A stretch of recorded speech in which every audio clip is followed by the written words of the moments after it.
Well, this episode doesn't seem so bad. Ew! Elle took off his shirt! Yeah, this show is definitely for the Twilight crowds, like Adman said. Oh well, might as well get back to work. That one planet should be approaching 1 million by now. That's odd. The planet's population has decreased significantly. Was there a war? No, the last time we checked, they haven't even invented aerial warfare yet. And yet, these losses are beyond even a war level. Something's not right. Better go check it out.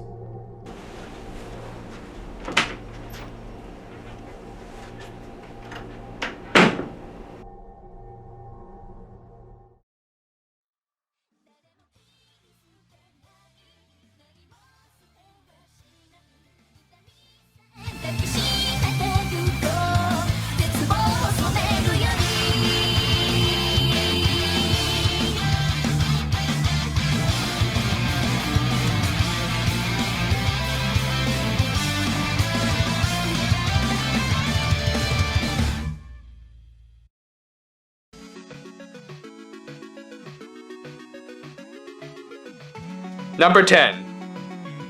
Nagisa Shingetsu, the Sage of the Warriors of Hope from Ultra Despair Girls. Getting into the top 10, we have the first character from Ultra Despair Girls and the first full-on antagonist, unless you count the protagonists who became killers in the first 2 games, but yeah.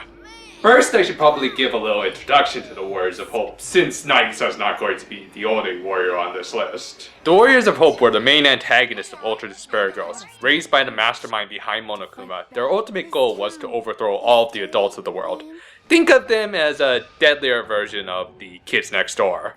With Nagisa, you could kind of consider him the number 1 of the group, as he usually was the brains of the outfit and the one who actually took lead. Though there was a member who was the real puppet master, but more on that later. Anyway, I mentioned in my review of Ultra Despair Girls that all of the Warriors of Hope were unfortunately victims of child abuse. In Nagisa's case, his parents made him study for days on end with no sleep. He literally had to be kept up for like 4 days straight with just energy drinks and freaking IVs. Did I ever mention that these games were rated M?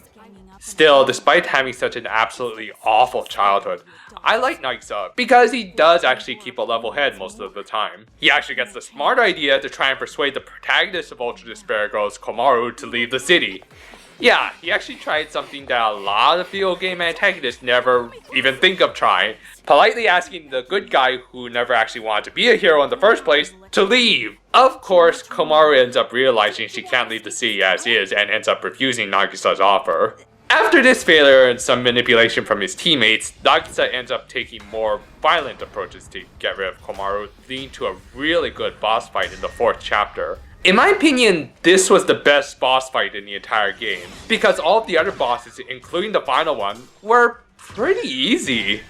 Nagisa was actually challenging.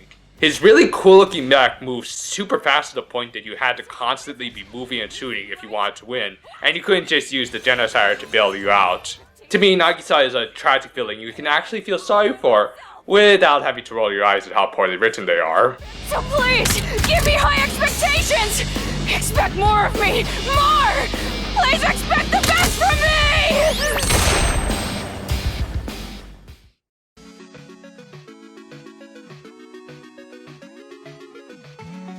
Number 9. Kyoko Kirigiri, the ultimate detective from Danganronpa 1. Next up, we have the girl whose cosplay is never complete until you put some cup noodles on top.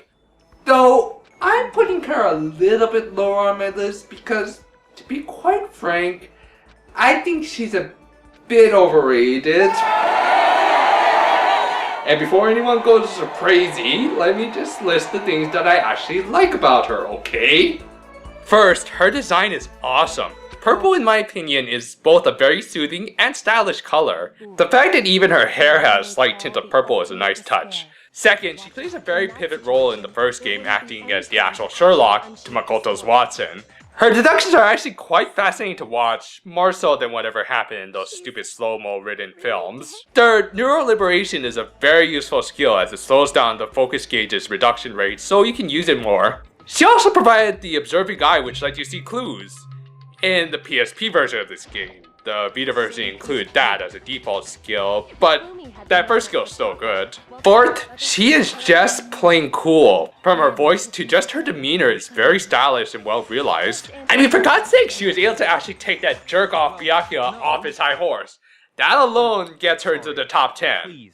However, that coolness factor is also a bit of a double-edged sword because, well, he comes off a tad bit too overly cryptic to the point it gets kind of annoying. I mean, I get that she's partially doing it to help Makoto develop his deduction skills, but vagueness isn't always the best when you're literally in a game of life and death. I don't know, maybe I'm just jaded to all of these wise mentor figure types who claim they're doing what's best, even though it often ends up leading them to almost dying. Yeah, oops.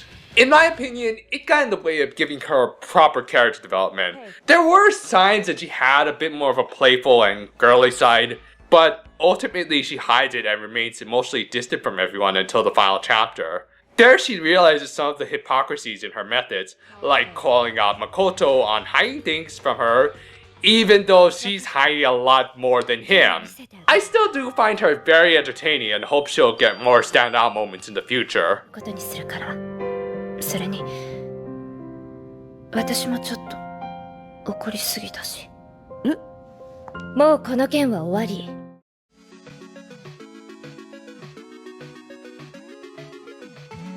Number 8. Junko and Enoshima, the ultimate despair. And now we've reached the big bad of the series. The puppet master, the lady behind Monokuma. Thus I can count them as one and the same character. I'm not listing what game she comes from because, to be quite frank, her influence extends far beyond just the first game. How far are we talking exactly? Kind of far. I mean, wow, M. Bison wishes he had this lady's skills. I've heard she caused this by causing social unrest during the events of Danganronpa 0.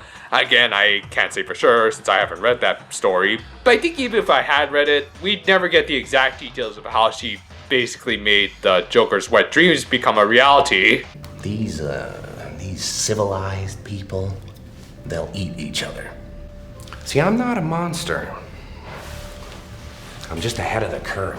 In fact, we don't actually learn a lot about her other than that she's completely off her rocker. Yet despite that, she managed to amass her own little Legion of Doom made up of ultimates from Hope's Peak Academy. And she didn't do it just by politely asking them to join her cause, no. She did by mentally breaking them to the point that they became murderous psychopaths dedicated to spreading her despair gospel. Sound familiar? But it wasn't just Mikan. Junko turned almost the entire cast of Danganronpa 2 into members of her ultimate despair. The only reason they were seen in the game was because any and all memories related to Junko had been erased from their minds. Again, we're not giving the exact and likely gruesome details of how she broke them to all become like that. There's a lot more I could say about Junko, but I'll save that for a discussion for another day. Still, while I will always prefer heroes over villains as long as they're well written, I will say I admire the impact she's had on the series. She has no extraordinary abilities or powers, but yet somehow she came closer to world domination than many other supervillains, and has likely destroyed the lives of millions in the worst ways possible. And why did she do all of this? Well, in an interview with Anime News Network, Danganronpa's scenario writer Kazutaka Kodaka said he purposely wrote it so that she didn't have any real reasoning behind her actions, as he felt it made her feel more dangerous. And you know what? He was right! It's so wonderful! Even a tenth of this despair. Even 100th. I want every last soul on this planet to taste such despair. I want the entire world to die with that despair in its mouth! You're crazy.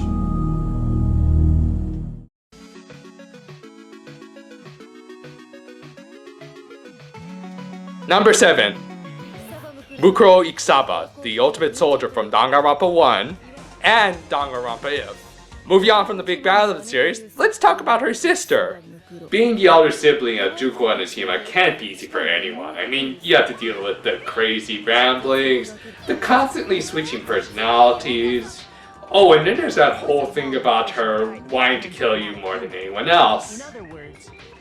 Yeah, the thing about Junko's obsession with despair, it kind of leads her to wanting to kill you, especially if you're a loved one, in order to instill more despair onto herself. Hey Junko, I think the cast of Higurashi called.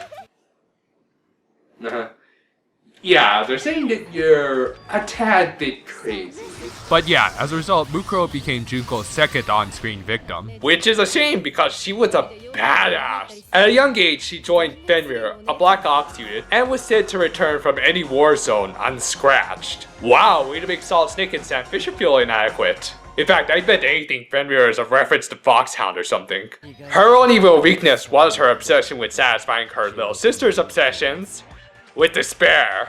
Again, like the characters of Danganronpa 2, we can only assume she mentally broke the poor girl into becoming her dedicated servant. As a result, she dressed up like her sister and stood in for her during the first chapter of the game, only to get killed off after being impaled by dozens of spears summoned by Monaca. So yeah, she had such a short tenure, then how did she make it into my top 10? I mean, it's certainly not because of her subpar skill that she provides while still disguised as Junko. No, it has more to do with what is possibly one of the greatest unlockables I've ever seen in a video game in a long time. Danganronpa If is a sound novel you can unlock after you beat Danganronpa 2, and when you do, I highly recommend reading it. As the title kind of suggests, it's a what-if story where at the last second, Makoto rescues Mukuro from her fate. After that, we learn a lot more about her, including the fact that the second most important person in her life after Junko was actually Makoto. Yes, I totally ship them, and I don't give a damn about the Kirigiri or Maizono ships. But yeah, her moments with Makoto are actually quite touching, and through them we get to learn how much of a tight grasp Junko has on the poor girl. They were originally going to fake Mukuro's death so that she could covertly generate unrest amongst the others. It's just that Junko had a change of heart the last minute and decided to shish kebab her instead. It's also implied that Mukuro could have dodged the spears, but she had just so much faith in her sister that she didn't see them coming. Real pity, because in If we learned that she might be pound for pound physically one of the strongest characters in the series, being able to fight the massive Sakura Ogami to a standstill and fend off hundreds of Monokuma at once. Awesome stuff!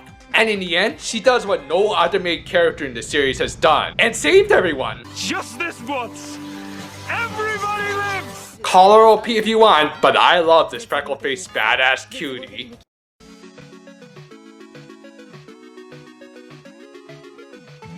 Number 6. Hajime Hinata from Danganronpa 2. No, I didn't forget to give him a title like everyone else. Hajime is actually one of Hope's Peak Academy's reserve course students. Basically, they were students who did not super excel at any particular field of expertise, and thus were treated like second-class citizens, being forced to support the supposed ultimates. Yeah, the skill has its own class system as though it's its own third world country. I'll save talking about how crappy a school Hope's Peak is for another day. Let's just get back to talking about Hajime. Unlike Makoto, who was commonly criticized for being too plain of a main character, Hajime has a lot more personality in my opinion. Again, ironic considering he was placed in the reserve course because his physical abilities were too plain. But yeah, I like Hajime more than Makoto because while he is generally a nice guy, he is still capable of being cynical and not afraid to speak his own mind. Girl B was short and foul-mouthed. She's probably Kyoko. Short and foul-mouthed? That's like the complete opposite of me. He kind of reminds me of myself. If you see my other videos, you can probably tell I'm not all that shy when it comes to expressing myself. We are not worthy! We are not worthy! I should probably hold back a little more, but yeah, I love how relatable Hajime is. In fact, I consider him to be one of the most well-written everyday man characters, which leads into something else I really relate with. After actually learning that he was a reserve course student, Hajime did develop a slight inferiority complex. Thankfully, he doesn't full-on angst about it. If he did, he wouldn't be on this list, that's for sure. But it still clearly bothers him. As someone who started posting videos online in order to give himself a little bit more of an identity, I can fully understand where Hajime is coming from. Thus, I can really relate to his storyline that has him overcoming his issues with his normality to the point where he does realize that talent or no talent, as long as we keep moving forward, we can achieve great things. There's another side to his story, but again, we'll save that for another day. For now though, if anyone tells you that you're too average to achieve anything, all you have to do is say the words of Hajime. No, that's wrong! I don't know what kind of future awaits us. But our futures are ours. I won't let anyone take them.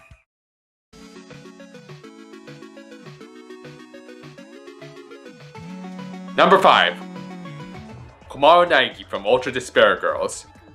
Moving on from one main protagonist to the next, we have Makoto's younger sister. I put Komaru a lot higher than her brother on this list because, well, I think she has a lot more of a defined character than him. Here! Hey! Jeez, you... Ever since my imprisoned life began, this pointless defiance became my morning routine. But it was only at the beginning that I was seriously crying and yelling. To me, she just has a much wider range of emotions. She can be optimistic, petty, sarcastic, but still a nice girl in the end. Kind of halfway between Makoto and Hajime in terms of politeness. She's also probably the most energetic of the main protagonists.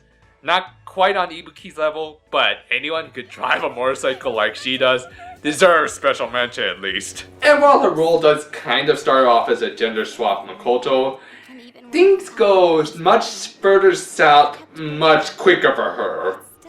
Then again, I guess when you're dealing with hundreds of evil Winnie the Poohs, things tend to get a little bit difficult, shall we say. As a result, Komaru has to find a resolve to fight for her survival a lot quicker. Again, while I do like Makoto overall, I just found Komaru's development a lot more dramatic, and as a result, a lot more interesting. Makoto just seemed a little bit too perfect, like he was able to overcome the trauma of the first class trial a tad bit too easily. I mean, the girl he had a crush on died, and yet he was fine for the most part by the next chapter. For Komaru, we get to see how every death affects her and the lasting consequences it has on her psyche. She's also far from perfect, as she does wish ill of the Warriors of Hope in a very well portrayed fit of anger. This was all done as a part of a very important plot point in the game during the climax, but we'll get more into that in just a bit. Needless to say though, Komaru had to go through a lot, and through it she proved that she was not only every bit as brave as her brother, but in some ways, she surpassed him. To me, she went through a fantastic hero story, better than a lot of other female protagonists these days. It's obvious that we're all afraid. I'm just as scared as you are. But even though I'm afraid, I know I made the right decision. To stay here, let's stand up against this despair together.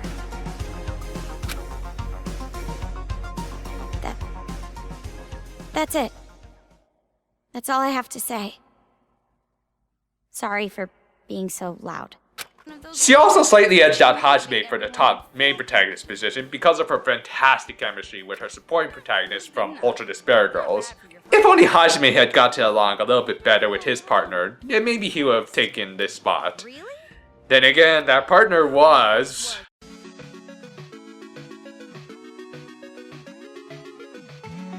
Number 4. Nagito Komaeda, the ultimate lucky student from Danganronpa 2. Oh, Nagito, Nagito, Nagito. You insane son of a bitch! Yeah, I've used this guy's crazy clip a lot, but that's only because I love him so much.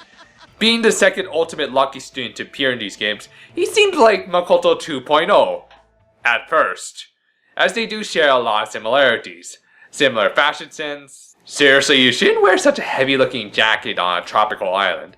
They're both voiced by the same VAs in their respective languages, and his name is an anagram for I am Makoto in Japanese. Though the difference between him and Makoto is that while it was implied that Makoto's luck was nothing unusual, Nagito's luck is definitely more on par with the abnormals from Medica Box. Throughout the story, he's able to win every game of luck thrown his way, including 5-bullet Russian roulette. Actually, for that one, he's the one who decided to only take out one bullet from a fully loaded cylinder. Did I ever mention that he's a little bit crazy? Then again, I guess a massive inferiority complex can lead to some insanity. Yeah, I joked about Makoto's inferiority complex being like Shinji Ikari's. Well, Nagito's makes him look like Mickey Mouse by comparison. But yeah, you'd think at first with his amazing luck that he'd be one of the happiest campers on the planet. But his talent is pretty much the definition of blessed with suck. For every good thing that happens in Nagito's life, a proportionate amount of bad things would also happen to him. Like gaining a large fortune through a lottery ticket that he found during a kidnapping, and an inheritance from his parents after they died during a plane hijacking. My whole life sucks. I don't know what I'm doing. I don't know where I'm going. My dad just died. We just killed Bambi. I'm out here getting my ass kicked, and every time I drive down the road, I want to jerk the wheel into a goddamn bridge impoundment. Yeah, as a result, his psyche is a tad bit warped, and he is absolutely delightful because of it. He comes off just so really damn creepy at times, but at the same time he's just so deadpan and casual about it that he has a sort of Hannibal Lecter appeal to him, minus some of the cheese. I also like that he's not outright evil. I mean, yes, he did provoke the murder of the first chapter, but he did with the intention of becoming the first murder victim. Besides, it did end with the execution of a character voiced by Todd Haberkorn, so I ain't complaining.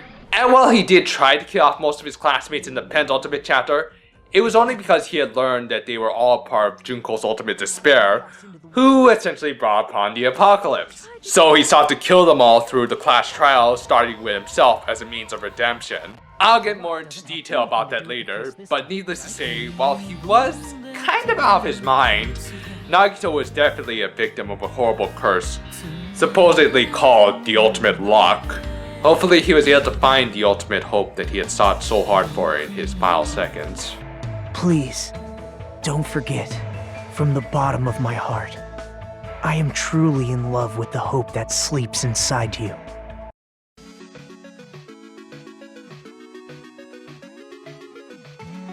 Number 3. Monaca Towa, the Mage of the Warriors of Hope from Ultra Despair Girls. If you ever wanted the perfect spokesperson for safe sex, then just ask this little sociopath to appear, and I can assure you, birth rates in that area will plummet. I mean, don't let this cute little face and voice fool you. This girl is a little devil. Then again, her English stuff is Christina V. Never mind, her English voice actually completely exposes her. But yeah, with Junko having been killed not once, but twice in these games, she's set to become the next big bad of the series. Though, I'd argue even before her first appearance as the real leader of the Warriors of Hope, Monaca had already surpassed her. While it's true that Junko was the one who originally set her down the path towards becoming an ultimate despair, Monaca was already a little sociopath who faked being disabled to get people to pity her, and almost got her classmates to commit a group suicide with her as a prank. And when Junko did come into her life, she was fully aware that she wanted to manipulate all of them, but chose to follow her because the idea of making billions suffer was just the stimuli she was looking for in her life. From there, it became a question of who is really the mastermind from that point on. After all, she's the one who actually created Monokuma, not Junko. She did it by using her family's resources to secretly mass-produce millions of them behind her father's back. And while Junko had brought upon the apocalypse through some sort of tragedy, Monaca set into motion events that would lead to a similar result, but with quite possibly far more sinister methods, and with the bonus of creating a second Junko Enoshima. First, she had mind control helmets put on every child in her hometown of Towa City, then had those very children aid the warriors in taking over the city, and killing off every parent in the city, including their own. She would then manipulate one girl to rise up from the ashes of the city and lead the remaining adults in taking down the warriors. The girl would become a symbol of hope for the city, but at the same time the pressure of becoming a symbol would start to eat away at her psyche. To add to that, Monaca would then send many challenges her way, including her own warriors, knowing that they would likely die in the process. From there, she would purposely lose to the girl so that she could acquire a controller that, if destroyed, would shut down all of the Monokumas, but would also cause the mind control helmets to self-destruct while they're still on the children. Should that occur, it would cause so much civil unrest that a world war would be imminent. Meanwhile, the girl who was still shell-shocked from barely surviving Monaca's little game would be so devastated and filled with absolute despair over the thought that she was responsible for the deaths of millions of children. She would have to surrender to the madness and become the new Junko Enoshima, the new ultimate despair. And I'm sure you figured it out by now. That girl was Komaru. Monaca was manipulating Komaru, and by extension the player, from the very beginning. If you're losing control of your bodily functions at this point, do not worry, that is normal. Because Monaca is not only one of the most terrifying child characters ever, she's just one of the most terrifying characters ever, period! She is manipulative, unrepentant, and she surpasses her mentor because she is a true sociopath who wouldn't pointlessly kill a powerful ally out of a desire to kill a loved one, because she can't comprehend love or kindness. And had it not been for one very unexpected interference, she would have succeeded in bringing upon a second apocalypse. If the credits to Ultra Despair Girls were any sign, I would welcome Monaca as the next big bad of the series, as she is just that effective. At times, hope can be a terrible burden. It can be a drive to hurt others, just like now. What did you think would happen if you gave people who watched their loved ones die hope? Did you think they'd all be positive, working together nice and peacefully? Of course not! Oh, and in case you're wondering what that unexpected interference was...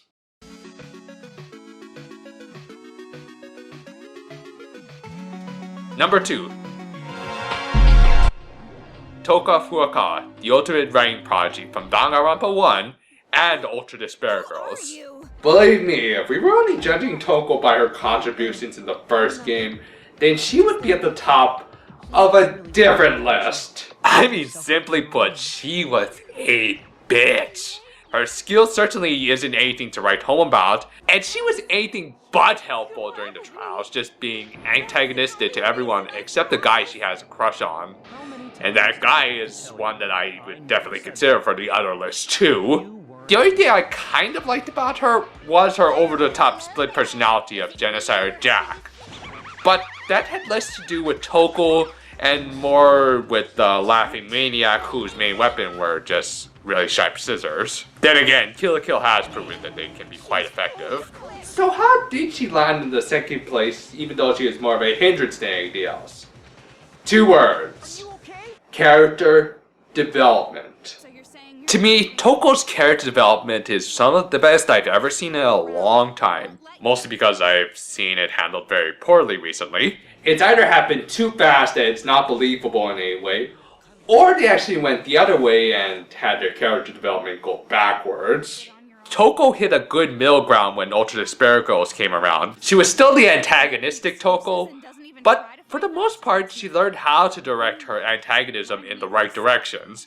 She became somewhat of a pseudo-mentor to Komaru, giving her stern reminders of their current situation when necessary, but also being understanding and comforting when needed. She also does something I wish a lot of zombie movie protagonists would do, and call out the idiots who try to convince everyone to assume a siege mentality, especially when you're dealing with evil Care Bears with razor-sharp claws. In the game proper, she's incredibly useful as she has tamed the Genocider, becoming an unstoppable Monokuma killing machine. I said earlier Mukuro was one of the most powerful characters in Danganronpa. Well, Toko as the Genocider might be the most powerful, being able to hop onto a moving monorail and deflecting the staff of the gigantic Big Bang Monokuma. But I think the pinnacle of her development came at the climax of the game. I already mentioned how Monaca set it up so that Komaru would be put in a situation where she'd be given the choice to end the Monokuma siege on the city at the cost of the lives of every child in the city. To give her even more incentive, Monaca let her hear the voices of every adult in the city telling her to do it, and showed her a video of what she had done to Komaru's parents. Now at her wit's end, Komaru was about to go through with it. That is until Toko intervened and took the controller, saying that she wasn't going to let her friend go through with something she was going to regret. While Monaca didn't expect someone who was as selfish as Toko to interfere, She did plan ahead and offered to trade the key to Byakuya Cell, who Toko was trying to rescue from the beginning, for the controller. Toko said she would take the key, but at the same time she refused to hand over the controller, saying she was going to rescue both Byakuya and Komaru. This is character development. Toko is still kind of selfish and everything, but now she is opening up a little bit more and has actually made a friend in this game. This is the kind of writing that makes me love the Danganronpa series. Ultimately, Toko succeeded in rescuing both Komaru and Byakuya, as well as millions of children, and prevented a war. Not bad for a character whose only personality trait was being a bitch. Now, she was a hero. Komaru and I are not alone. As long as there are friends who help each other, there's no need to despair at all. Alas, there can only be one. But before we get there, a slight recap. Number 20, Hyoko Sayonji. Number 19, Chihiro Fujisaki. Number 18, Mikan Sumiki. Number 17, Celestia Ludenberg. Number 16, Kazuichi Soda. Number 15, Sonia Nevermind. Number 14, Makoto Naegi. Number 13, Peko Pekuyama. Number 12, Gundam Tanaka. Number 11, Ibuki Miyoda. Number 10, Nagisa Shingetsu. Number 9, Kyoko Kirigiri. Number 8, Junko Enoshima. Number 7, Mukuro Ikusaba. Number 6, Hajime Hinata. Number 5, Komaru Naegi. Number 4, Nagito Komaeda. Number 3, Monaca Towa. And number 2, Toka Fukawa. Who else were you expecting? Number 1, Chiaki Nanami, the ultimate gamer from Danganronpa 2. Where do I even begin with this character? Okay, let me start off by saying I love her voice actresses in both languages. For the Japanese, we have Kana Hanazawa, who's responsible for way too many characters to count. And in English, we have Christine Marie Cabanos, I hope I'm pronouncing that right, who, while still new to the industry, has gotten nothing but good characters. I mean, she's played Squid Girl, Mako Mankanshoku, Minori Kushieda, and Madoka freaking Kaname. Then there's her absolutely adorable personality. Her saying hey hey when she's curious and puffing out her cheeks when she's upset always has me smiling. Also, she enjoys playing video games and sleeping in her free time. I can relate. Anyone else? Anyone else? Yeah, I figured. Though, that doesn't mean she doesn't set time aside to help out her friends. She acts as the Kyoko for the second game, though with a lot more personality, and will often help to diffuse tense situations when things get tough. On top of that, her skill is probably one of the best in the whole damn game. Sorry Gundam, but your skill is worthless when paired with something so awesome. Last, but certainly not least, she's just a nice girl. Yeah, I know I've said that a lot in this list, but Chiaki is by and large the nicest character in the entire game series, bar none. And it's kindness like hers that brings out the best in everyone, hence why I think Christine was an absolutely perfect casting for her. For you see, it was that very kindness that became the final nail in the coffin for the ultimate despair, Junko Enoshima. And she did it all while not really being there during the actual event. In the penultimate chapter, she met her unfortunate end when Nagito enacted a plan to kill off all of his classmates except for the one student who was not a former Ultimate Despair, but rather someone who had been sent in to subtly console them into forgetting about their past sins. Yep, it was Chiaki. He did this by setting up so that she would unknowingly kill him and therefore be spared by Monokuma during the class trial, while the remaining students would be executed. Chiaki figured out his plan, revealed it to everyone, and then insisted that everyone vote for her as the killer to save themselves. With Chiaki seemingly gone, Monokuma enacted his final plan to resurrect Junko Enoshima as the final chapter revealed that Danganronpa 2 actually all took place in a virtual reality designed to rehabilitate the Ultimate Despairs. An AI based on Junko had invaded the program and was about to upload herself into the bodies of all of those who had died over the course of the game. However, not even Monokuma's execution could keep Chiaki down, as she was actually the sister AI to Chihiro's alter ego program from the previous game. So just when AI Junko was about to succeed, Chiaki appeared in Hajime's head, reminding him of who he really was, and that he was capable of choosing his own destiny. This gave Hajime the confidence to overcome Junko's despair and finally bring an end to our last remaining remnants. While I'd like to think that the Chiaki who appeared in Hajime's mind was the real one, I could also believe that it was merely her memory, as that's the power her kindness and compassion held. I love the Danganronpa series because it reminded me of a lot of important values that I've probably taken for granted over the years. That compassion is not weakness, that we build our own futures, that even if despair takes over, hope can always be found again. Even though in story she wasn't real, Chiaki managed to generate a hope that could transcend life and death. Thank you, Chiaki. You reminded us all that hope can be found in anyone or anything. Even if it's a convenient miracle, if you just do it, things will turn out okay. That's why you can't hesitate now. Resolve to throw everything away and give it everything you got. I'll be cheering for you too. Well, that's it for now.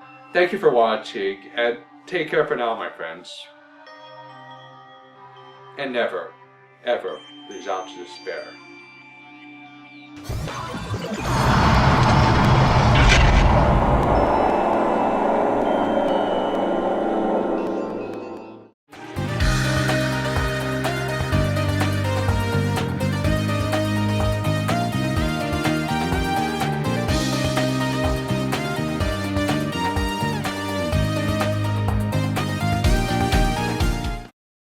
Auntie really knows where to get the best tea from. Who's there? It's us. Anti-Man? The door's unlocked. You can come in, I guess.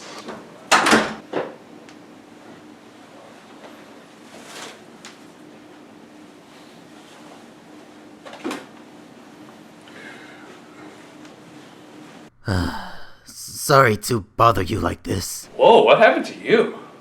Long day. Can we borrow your couch? Sure. Make yourself at home. Thanks.